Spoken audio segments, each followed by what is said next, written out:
Welcome to the Bulwark podcast. Happy Thursday. Joining me once again on the podcast is our colleague, fellow founder of the Bulwark, Bill Kristol. Bill, thanks for coming back on again. Appreciate it. Great to be with you again, Charlie. So, as much as I hesitate to talk about Marjorie Taylor Greene again, I do find the whole story fascinating. That over the last 48 hours, Kevin McCarthy decided that he was going to condemn her comments comparing mask mandates and vaccine passports to the Holocaust. But as I wrote in my newsletter yesterday, condemns kind of strong because he put out a tweet, a strongly worded tweet, and that's it. They're not going to do anything else about her. They're not going to have a conference vote to strip her of anything like they did with Liz Cheney. She's not going to be censured. There's no indication that the party is going to pull any money. Nobody's going along with Adam Kinzinger's suggestion that they expel her from the party. So what we have here is Marjorie Taylor Greene out there, and she's just doubling and tripling down that, yes, absolutely. What Nancy Pelosi is suggesting is just the same thing as what the Nazis did to the Jews. And there's pretty much nothing going to be done. And of course, a lot of whataboutism, right? I mean, we've kind of seen this before, the whataboutism, that it's really, let's now focus on how terrible and awful the Democrats are. So Marjorie Taylor Greene still in good standing with the Republican Party. Yeah, she's paid no consequence really for anything she's done or said.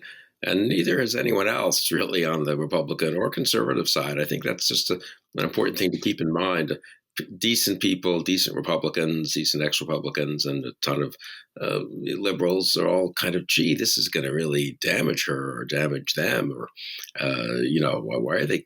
I keep getting this question. I'm sure as you do too, Charlie. Why are they still doing this? Well, the beginning of the answer, at least, is they're paying no negative cost, no negative price for doing it.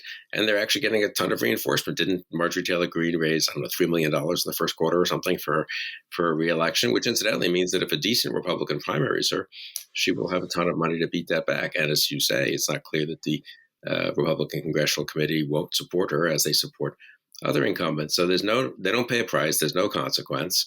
There's positive reinforcement, of course, from a ton of people and right-wing media and the Trump base of the party. And then, as you pointed out, there's also Donald Trump himself. Yeah, and of course you have this the playbook. They're going to pivot to the whataboutism of talking about the real problem is Democratic anti-Semitism. I think the thing to watch, of course, is what does the Republican base think about all of this? It's kind of early, but there was some initial blowback among some of the very online Trumpists criticizing Kevin McCarthy for daring to put out a tweet about Marjorie Taylor Greene.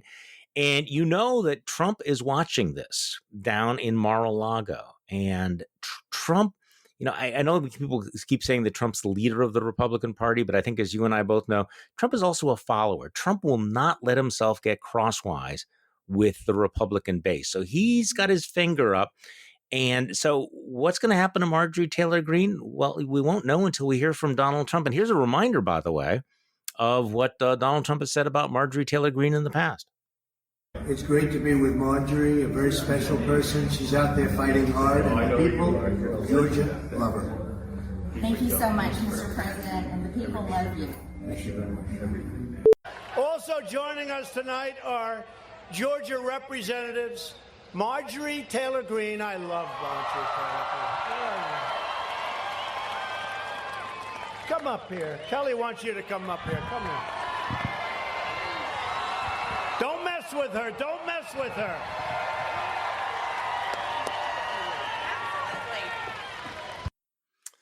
So, Bill, Trump is not known for his loyalty, but he's going to be loath to throw, a loud loyalist like Marjorie Taylor Greene under the bus as long as she's popular with the base, isn't he? Yeah, that's right. And again, I come back to the no consequences.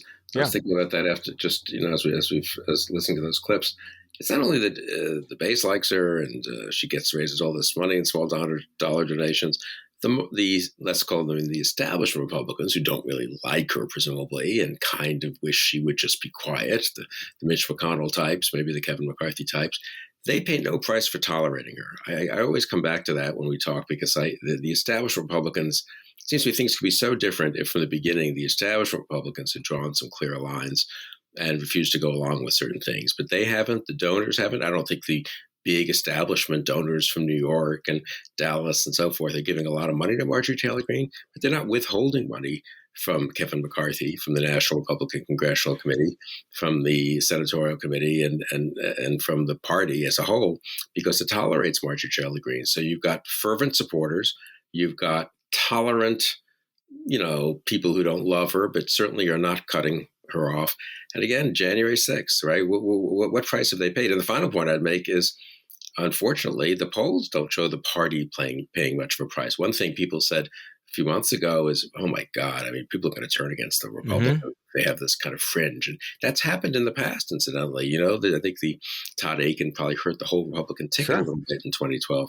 There's not much evidence so far that she's hurt other Republican members of the House. I can't say the Democrats, frankly, have done a heck of a lot to sort of make her a burden and anchor on the other Republicans either. They pop off for a day when she says something, and then they kind of forget about it and go back, understandably, I guess, to their own legislation and their own issues. But, I don't know. If I were running the Democratic Party, I think I would try harder to make Marjorie Taylor Greene the face of the Republican Party. They have made, AOC and Ilhan Omar and others fairly effectively, not really the face of the Democratic Party, but the face of the Democratic Party, at least to their right wing, to the Fox viewers and to Republican supporters, enough so that Republican donors can justify giving to the Republican Party because, oh my God, look at those terrifying Democrats. And you say to them, well, look, I don't like those Democrats, but they're a small minority of the caucus in the House. They're not winning on most issues. And Joe Biden's president. I mean, Marjorie Taylor Greene is closer to the center of the Republican Party than Ilhan Omar is to the center of the Democratic Party. But there's been very little effort and very little success, I'd say, in bringing that home to people. No, I agree with that. So are you surprised with everything that's happened? Are you surprised that Republicans appear to be poised to block the independent, bipartisan 9/11 style commission on January 6th? Does that surprise you? Yeah, a little bit. I don't know. Does anything really surprise us anymore? I guess not. But it's funny how it happens in this, as in other cases. I think you've written about this. They dip a toe in the water to see how damaging would it be to say maybe we got some objections to. You make up some objections, so the Democrats first of all give in basically to the Republican request for even representation on the commission and other aspects. They get 35 Republican votes in the House. There's a minute there where you think, those Republican senators have a little bit of a tough time opposing it.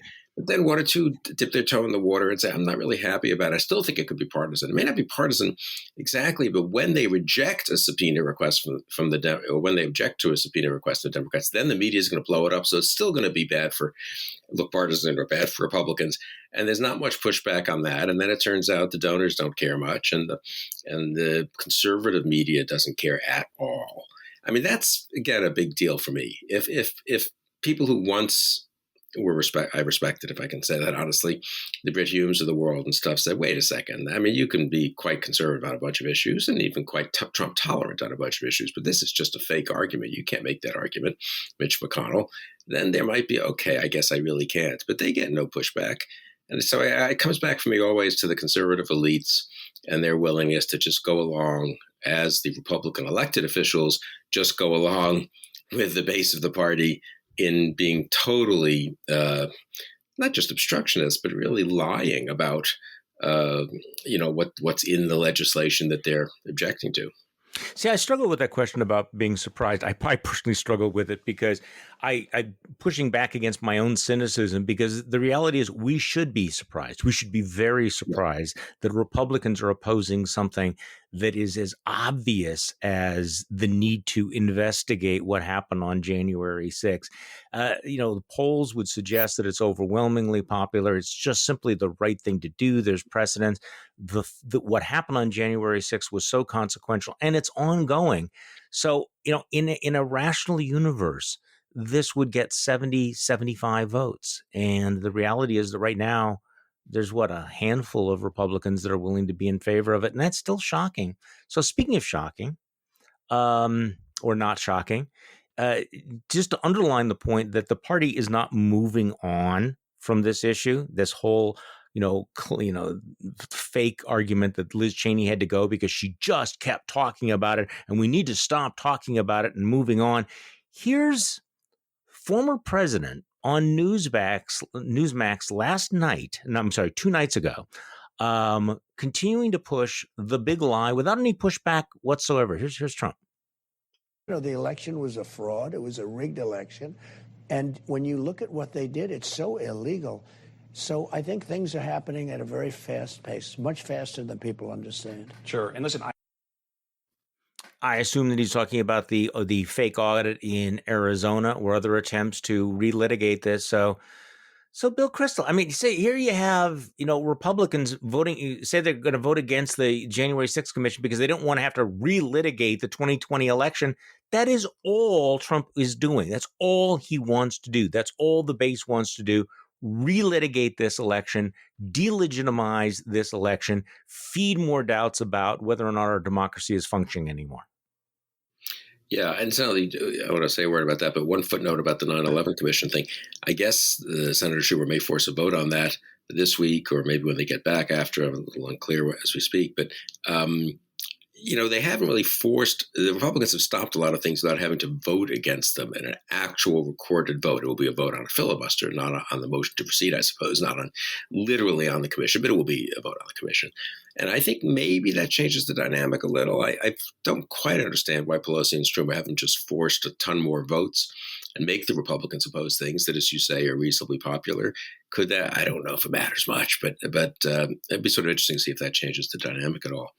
On the election, on the big lie, you make the key point in just the very end, which is it's extremely important for Trump and for the Republicans because it's important going forward. It's not just a matter of not getting over it or not moving on or he's a sore loser. Here again, I think the media's tendency to psychologize Trump so much and to really patronize him in a way can be misleading. They know what they're doing. This is their agenda going forward. It's not like no one's ever used a stolen election as a rallying cry for a party or a lost cause, unjustly taken away as a rallying cry for a party. It allows you to obscure a whole lot of other disagreements, not to have to come to agreement on a bunch of policies.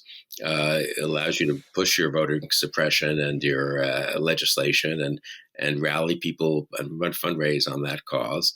And it's a party of grievance anyway, right? And so here's the grievance on top of all the other grievances. It's kind of the grievance that ties together all the grievances. You're unhappy about America. You're unhappy about the cultural institutions. You're unhappy about the liberals. You're unhappy about the universities. Well, this is sort of gives it a focal point in a sense. And so I think if you're a party of grievance, and this is an excellent grievance to rally everyone on, not just for the next year, unfortunately, but for the next 3 years. But it's a grievance that also has real consequences for elections and for our democratic order. I mean, the other day we had Peter Wehner here on the podcast and to talk about, his warning that this lie is not just like any other lie. This lie is marching down the road to political violence, because if you really believe that the election was corrupt, this was the crime of the centuries, then it's not irrational to say that you engage in certain acts that would defend the Constitution, which we've already seen on January 6th. I mean, again, that's why I'm kind of tying the two together. January 6th was not a one-off. I mean, and it was not just a one-time event. This attack is ongoing. That's very important, and the violence point is very important too. And they don't want to. Not only do they want they do want to memory hold January 6th, but they also don't want to really condemn January 6th in a forthright way, because there is a sort of relationship, you might say, between the anger they've got to stoke and a kind of permission for at least a certain amount of performative or demonstrative violence.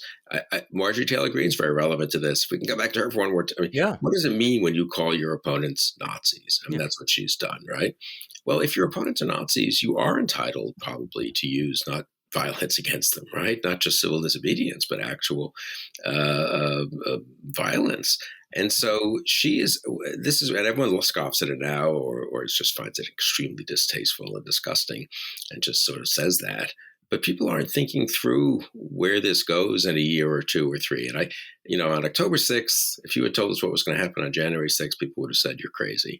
On January 6th, the people would have said 5 months later, the party's going to be objecting to a 9/11 commission. They will have disciplined the members who speak up for coming to grips with what happened January 6th, and they will be tolerating and even praising often the ones who are memory holding January 6th. I think we would have said, and Trump will be stronger than as strong as ever. I think we would have said that's pretty crazy. And so I think again, people have always been insufficiently attentive to the dynamic of these things. This is true of authoritarian movements. It's true of politics in general, right? It doesn't stay in one place, and there's such a kind of snowballing of the extremism of the party and of conservatives. And then you look up occasionally, some conservative objects to something. You say, wow, that's great. But what he's objecting to is something that 2 or 3 years before would have been so beyond the pale that it wouldn't have even been a question that everyone would have objected. And now there's one writer in National Review who does think this has gone a little far, and everyone says, "Ooh, maybe that's a hopeful sign." So I don't mean to be a Debbie Downer here, but I think the last 6 months, 9 months have been terrible, really, for American democracy. Well, except for defeating Trump, that was right. extremely right. But I do think that this trend is going to get worse. Again, I don't want to be the negative one here, and I apologize in advance. But people need to understand that if this grand jury in New York does in fact criminally indict Donald Trump, that's not going to loosen his control on the Republican Party, is it? I mean, it's just we've seen this. It's become the cliche about shooting somebody in the middle of Fifth Avenue. And not losing a vote. The only thing that I think stops Donald Trump will be a felony conviction. And I'm not even sure that because based on what I'm seeing, you can still run for president from prison. And that whole I'm a victim, they're going after our guy narrative plays into that as well. I mean, that's how sick things are. I very much agree. And even if he does get convicted, which is many, many steps away, and is in prison, which would be many steps away from that with all the appeals and stuff, certainly the leading Republican candidates will run on a pledge to free him, to pardon him. And so as you and Amanda and others were saying maybe a week ago, free Donald Trump will become a slogan in 2024. And it won't be, it's sort of funny now, but it's not going to be funny. And it will symbolize, again, contempt for the rule of law, contempt for the system of justice we have, contempt for the facts and the truth, and pure tribalism. And again, it's not hurt past authoritarians when they spent a little time in jail or when they were under investigation or the objects of trials. They become victims. And as we said earlier, victimhood is what you want to be in the current victimhood, but not really being a victim. Pretending to be a victim. Play the card is what you want to do. And I totally agree. I'm not so clear. I hope they do whatever's right in terms of the grand jury and the judicial system and the legal system. But I'm not at all convinced it weakens him much, if at all. Okay, I want to talk about the upcoming possibility of a summit between President Biden and Vladimir Putin. But before we do this, I saw the other day that you tweeted out about something that's going on in Ohio because the craziness actually does have real world consequences. Republicans in Ohio in the legislature appear poised to ban vaccine requirements. Actually, let me just read this one paragraph from a local Ohio Capitol Journal. The Republican legislation in Ohio would ban vaccine requirements on customers, employees, or students from businesses, hospitals, nursing homes, K-12 schools, colleges, daycares, or others. It would also prevent governments, insurers, or businesses from offering incentives for people to get vaccinated or even requesting that people get vaccinated. Obviously, public health experts are appalled by this, but this is an indication, isn't it, of how the Republican Party has really either, embraced or been taken over by the anti-vaxxers. This is amazing. This is happening in Ohio. Yeah, the anti-masking, which sort of started off as a kind of just defensive Trump's handling of the pandemic, morphed into anti-vaccinations, even though Trump sort of wants to take credit for the vaccine as well, and then merged with this sort of incredibly fake and stupid version of a kind of, we're free, people should be free, to do whatever they want. And now it's led them into a very, not just crazy, but really dangerous position. We don't know. I don't know if this legislation is going to pass, but it's being taken seriously by some Republicans, at least in the Ohio state legislature. It's, kind of a mainstream state, you might say, with very distinguished medical institutions in it. You'd think they'd be a little more pushback against this kind of thing. It's really appalling, isn't it? You can't have any confidence that you send your son or daughter, or in our case, grandchildren, to a daycare center, and that the staff are vaccinated against certain things. You can't even ask, I suppose, because you can't even ask. Yeah. It's really you can't ask them to do that before you hire them. It's really. But I don't even know. It's funny. I tweeted that myself. I read the article and I was shocked.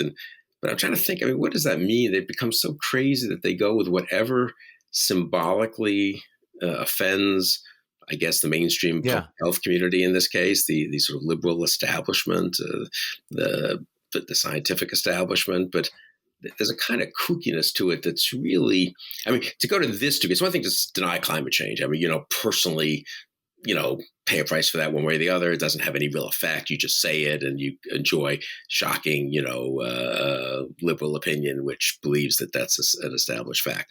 But this is different. People have children and grandchildren and friends and relatives who work in these places. And even so, they're willing to go along with this. It is sort of a different level of craziness, don't you think? Yeah, it is. And it's completely performative. But also, do you remember like about 5 minutes ago that the conservatives used to say we need to balance rights with responsibilities? Right. This was our mantra, that you had to have personal responsibility. And so, yes, maybe, what's happened now is this distortion of freedom into whatever I want to do, regardless of its impact on others, which is a very weird flex on the idea of liberty and freedom, especially for conservatives. It's one thing to be hyper individualistic and hyper libertarian. It's another thing to ignore any consequences for the community. And this is an ongoing, I think, problem for people on the right. Freedom versus community, individual versus community, our responsibility to others. But this is one where you are, quite literally putting other lives at risk because you simply don't want to do the responsible thing. Okay, so.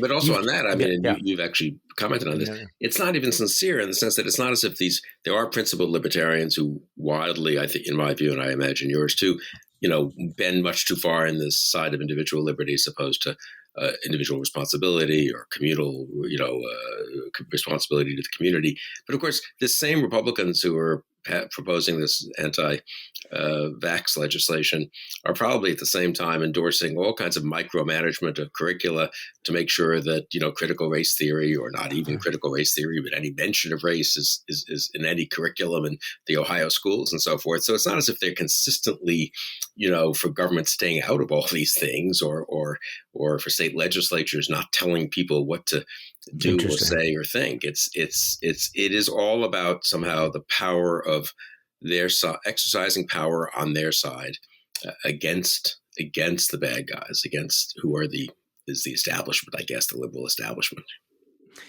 Yeah, it is interesting watching the right embrace relativism in this particular way.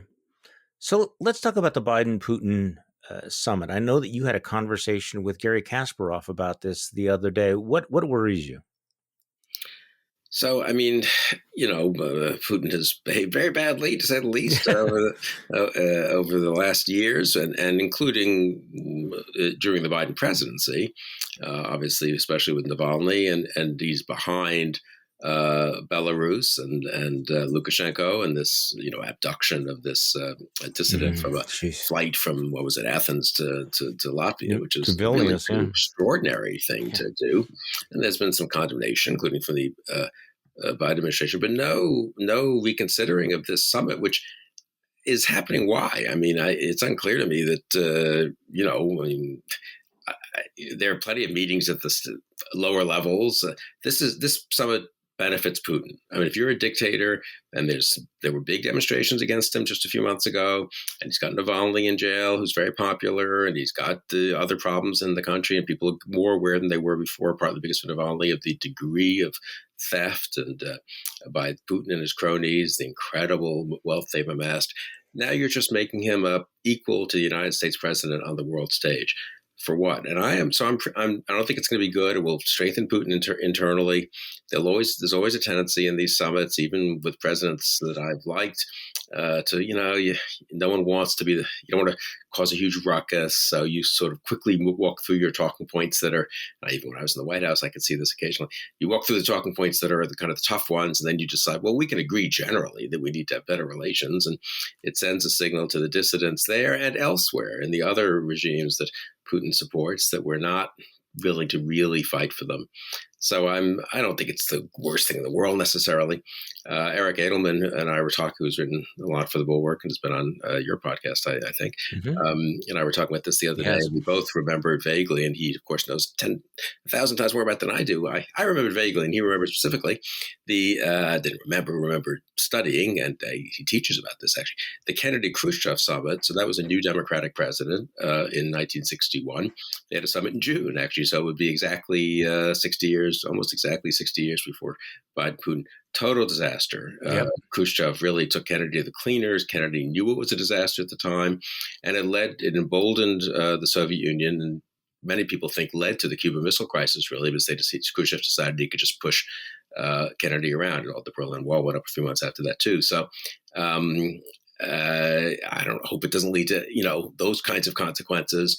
But it's not a good thing. Biden's been pretty good on the kind of human rights, democracy, standing up to dictators front. But I'm worried now. There's no sign he wants to do anything about the Beijing Olympics, the summit with Putin, a certain retreat, I think, because it's tough. It's tough to confront dictators, and they can do things in response that make our life a little more difficult. But I'm worried about that.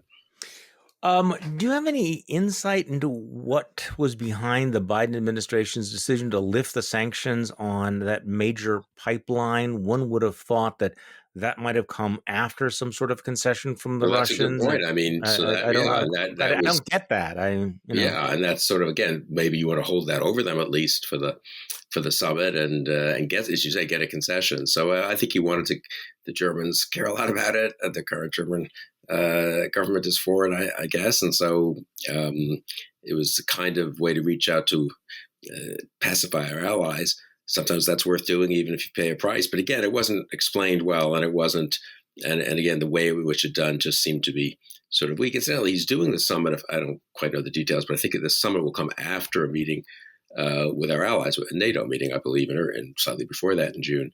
And so that's a chance where you could really have a good gathering, unlike Trump's NATO meetings, which were always, contentious and sort of, we barely made them through without the alliance breaking up. You could have a sort of strengthening of the U.S.-European bonds. Why overshadow that with a meeting with Putin? I just think it's a bad decision in several ways. Okay, here's another decision that I'm not sure that I fully understand. Maybe you can explain to me. The decision by the Biden Department of Justice to appeal the decision by the Judge Jackson to release the whole Bill Barr era memo on why they weren't going to go ahead and charge, or why they didn't think they could charge Donald Trump with obstruction of justice. She issued this scathing opinion saying that it needed to be released because it clearly was kind of a smoking gun about how the Department of Justice under Barr had lied to the public about what was going on, the way that it spun the whole Mueller report, and yet the Biden Justice Department is like, okay, yeah, we're going to stick with the policy of keeping that under wraps. I don't quite get it. Or keeping some of it under wraps, I think. I haven't quite followed it in detail enough, and I know there are people I respect who some of them are upset about it. I think the Biden shouldn't be, the Justice Department shouldn't be appealing. Others say no, they're appealing on sort of reasonable grounds that any Justice Department in a sense would want to preserve some confidentiality, but they're letting enough of it out. And of course, the judge's opinion is public, so much of it, and that already is making the point you made. So Actually, I would put it that one. I'm sort of willing to give them the benefit of the doubt, and in this respect, think it's a good if occasionally the Biden Justice Department is acting in a way that's a little bit too much, almost in the way traditional Justice Departments act, i.e., protecting the confidentiality of presidential communications, even for a previous president. In a way, maybe that's a good thing, because it means that it's not, no one can say that Merrick Garland is politicizing him. The Democrats want this. The partisan Democrats want it all out. Merrick Garland saying, look, my lawyers have convinced me that the prudent thing here is to go down this middle path without knowing enough to have any judgment on the details of the middle path. I think in a way, maybe it's a good thing to remind people that you can have a Justice Department that doesn't just do what's in the narrow political interests of the current president.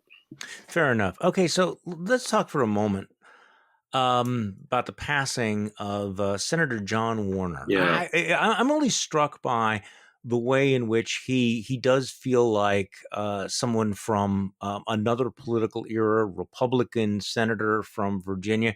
And I'm reading a Twitter thread from Democratic Congresswoman Abigail Spanberger, who we've talked about before. She's been a guest on this podcast, centrist Democrat. She's writing about a Republican senator. She said, Senator Warner deeply loved this country and he was proud to be a Virginian. His devotion to our nation, our national security, and those in uniform was remarkable. He was a strong proponent of bipartisanship, and he valued any opportunity for Virginia's elected officials to come together on an issue and make progress for our Commonwealth.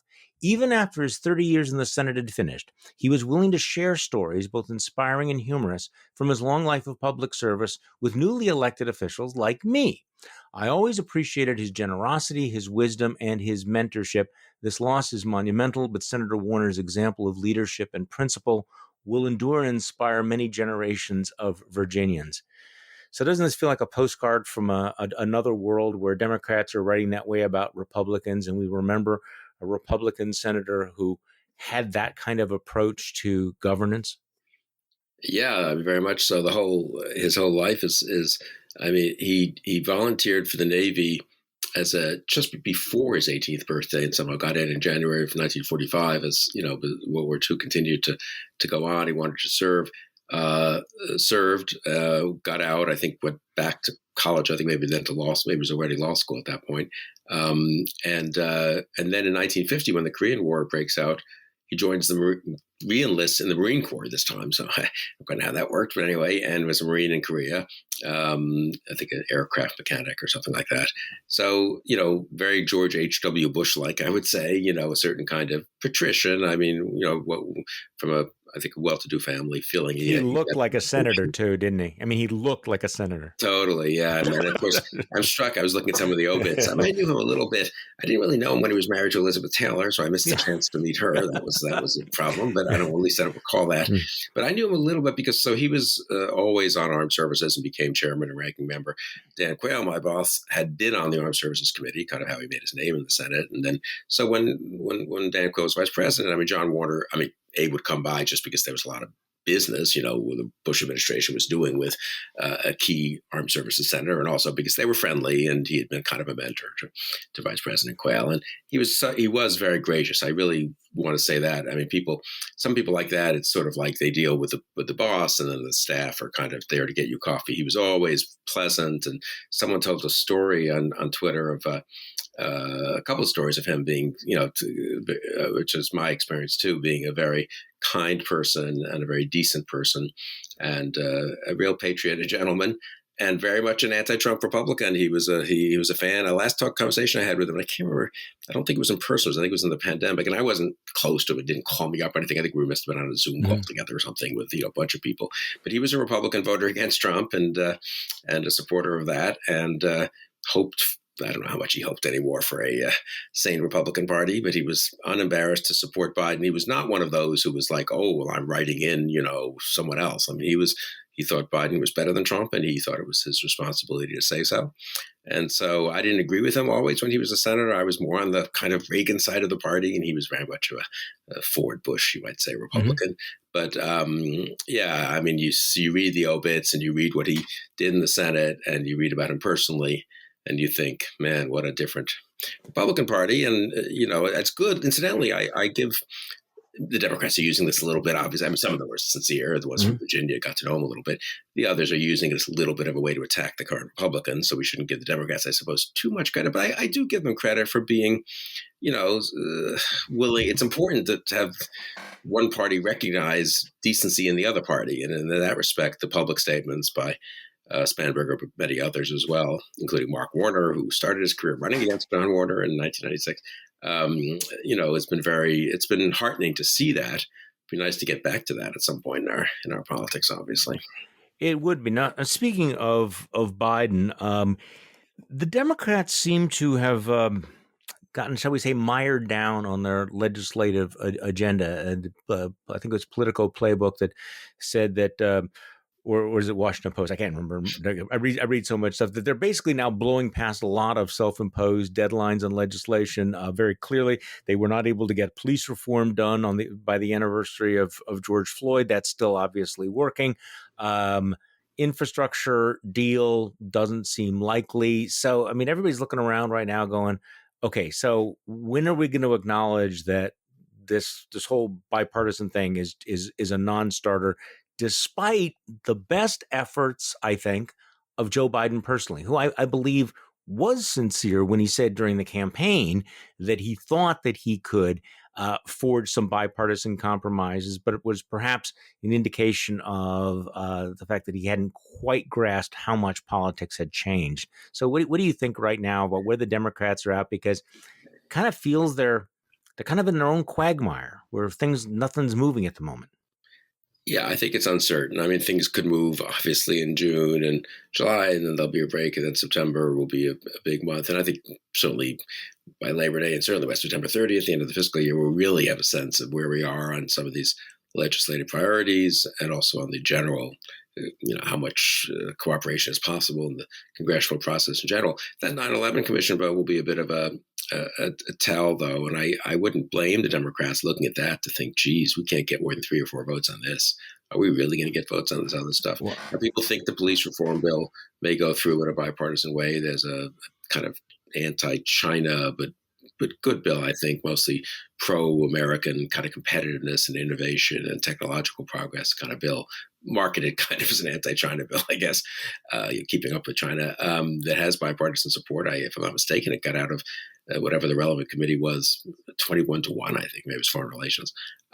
So, if a couple of those things pass, it could change the mood a bit. Things can change pretty abruptly in Congress.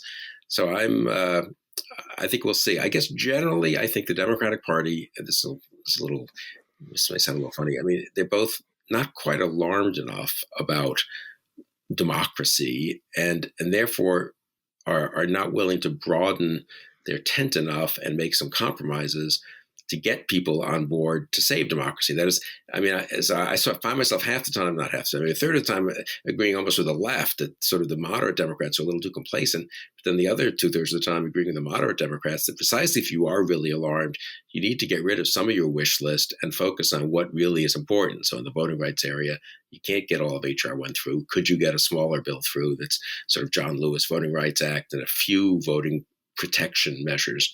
So I kind of think they haven't quite adjusted to the moment. But to be fair, it's not so easy, right? They have a new administration. No. They're all in power. They're trying to pass their agenda. And it's hard for them to also sort of think through. I mean, it's easy for people on the outside to say, oh, can you believe Joe Biden talked himself into thinking that it was like the people he dealt with 10 years ago, let alone 30 years ago? Fair enough. But I don't know. I mean, I think it's the Republican Party situation is so unusual at this point. I mean, you can say McConnell was obstructionist, obviously, with Obama and all that, but that a different level and in a different way. And so I give them a little time to adjust and develop, sort of revise their legislative strategy, I guess, and we'll see how they do. Well, and this is my mantra that following up on your point about the Democrats not being sufficiently alarmed, is that if this is an existential crisis, act like it is an existential crisis. And I guess that's the question. Is it business as usual?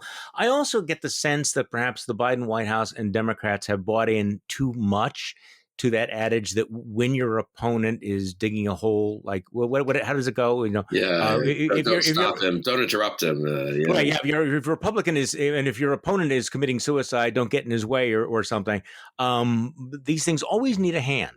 They always need a push. I think the sort of the hands-off approach, probably sounds good internally, but you're right. I don't get the fact that I don't think that they have been pushing the narrative lines strong enough. Certainly not with the kind of discipline that you see on the right, the Republicans and the conservative media. I mean, they have their mantras down almost to the syllable. Have you noticed Yeah, this? I mean, it really is quite remarkable. And for a party that allegedly has the support, for a movement almost that has the support of all these horrible left-wing billionaires who are so clever and are destroying America in so many ways. So in Ohio, there's this bill that we were discussing earlier. Now, maybe this is going to happen. I don't know. But shouldn't, George Soros or people like him be spending a few $1 million in Ohio to say, this is your Ohio Republican Party. They want you to send your kid to a daycare center where you have no assurance that anyone has been vaccinated against the measles or against other diseases that your kid could catch. They don't want to let them ask whether the other kids have been vaccinated when you send your kid there. Is that is that what you want as a parent? But you got to take advantage of these things when they're in the news, right, when they're alive. Now, does that ultimately change how people vote in 18, 19 months from now? Probably not. Does it affect a little bit though? Does it lay the groundwork for a campaign in 2022 that says these people are extreme and they're willing to tolerate extremists in their midst? I think it could. So yeah, I kind of agree. For all the talk about how powerful that kind of left-wing network of foundations and billionaires and partisans is, they don't seem to be doing that much to make Republicans pay a price for pretty grotesque irresponsibility. No, you actually got me thinking of something, because what you have is the right wing at the state level really at ramming speed. And we've had all of this talk about whether or not the Democrats are overreaching, misreading their mandate at the national level. And the answer might be maybe they are. But at the state level, you're seeing the exact opposite, where you have this extreme legislation, the Ohio bill that would ban even, encouraging people to get a vaccination. I mean, that's an issue that I think could be salient, for certain swing voters in Texas. Are you seeing what they're doing with the gun laws? This is a fight that I'm really familiar with, by the way. It's not sufficient, apparently, for the Second Amendment advocates to have concealed carry with permits. Now they are pushing through legislation, and apparently it's going to be passed and signed into law, that will allow people to carry guns without any training, without any background checks, without any permits of any kind. Now, that takes an idea that I think has some merit, and it makes it crazy to have anyone be able to carry a gun without any indication they know how to use it, without any background check, without any way for law enforcement to determine whether or not this is somebody that can reasonably be trusted with a firearm. I didn't put that well. But we went through this fight in Wisconsin a few years ago when we had been pushing for concealed carry legislation for years, and finally were poised to do this with a permit, with a background check, maybe with some sort of training requirement. And the NRA folks decided that wasn't enough. They wanted no permits, no background, nothing. And I thought this was completely nuts. And eventually they kind of went away. But what really struck me is that most gun owners, at least in Wisconsin, even people who are really strong supporters of the Second Amendment, don't support this kind of completely untethered from reality legislation. Most people, think that if you handle a gun, you have a strong moral and should have a legal obligation to know that you can handle it safely. How did we get to this point? This strikes me as another one of those moments where this performative, hyper individualist, freedom uber alles, as opposed to any sort of sense of responsibility or community, kicks in, because you want people to be in favor of Second Amendment rights. Then reassure them that people are rational and reasonable and trained and have background checks and have permits, as opposed to any freaking redneck out there with a gun. I mean, so. Again, in Ohio with the vaccines, Texas with the guns, you have the right overreaching and at ramming speed.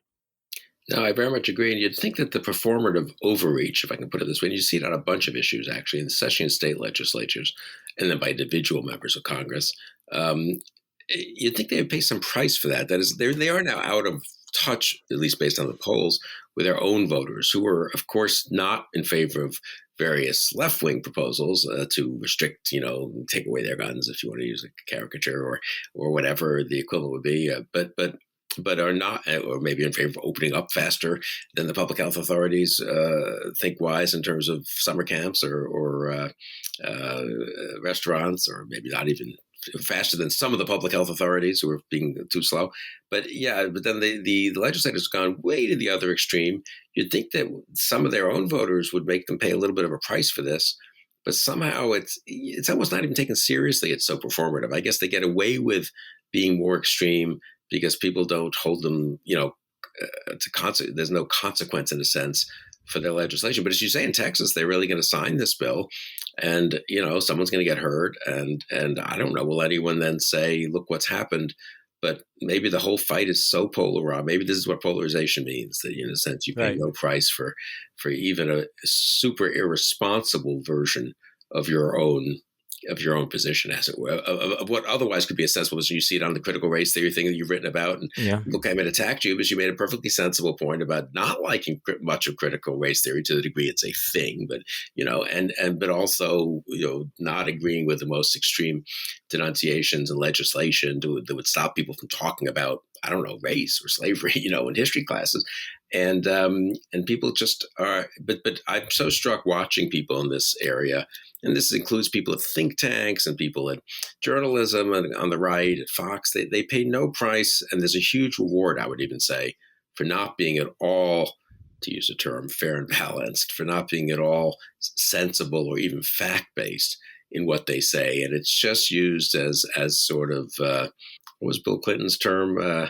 Or Pat Moynihan's term for Bill Clinton, or for boo bait for the Bubbas. It's just stuff you throw out there, chum you throw out there to keep your, the kind of least knowledgeable fans kind of excited. Well, let me end on a hopeful note that perhaps yes, in an era of polarization, nobody pays any price because everybody's just locked in. So if you're in favor of the Second Amendment, you'll be in favor of anything, But my hopeful note would be that maybe there's 4 or 5% of the electorate out there who are genuine swing voters who are looking at this and are repelled by it, who are thinking, I don't want to be part of this movement that, wants guns everywhere. I don't want to be part of this movement that wants to eliminate vaccinations for my kids. I'm out. And in many areas of the country, in some of these swing districts, that 4 or 5% could be determinative. So who knows? That would be good. I'm on that. That is hopeful. And the Democrats, like you mentioned, Spanberger, and here in Virginia, Congresswoman Spanberger and others like that, they need to and she does this, explicitly say, we want the votes of those of you who voted for John Warner, right? I mean, you can't just be, we're going to have demographic change, so we just got to mobilize every Democrat and every 19-year-old sophomore in college. I think you do need the votes in Virginia, here where I live. Democrats need the votes of people who voted for and respect, and if they were too young to vote for, they respect to the memory of someone like a John Warner Republican. Bill Kristol, thank you so much for coming back on the podcast. We always appreciate it. My pleasure, Charlie. And thank you for listening to today's Bulwark podcast. I'm Charlie Sykes. We'll be back tomorrow, and we'll do this all over again.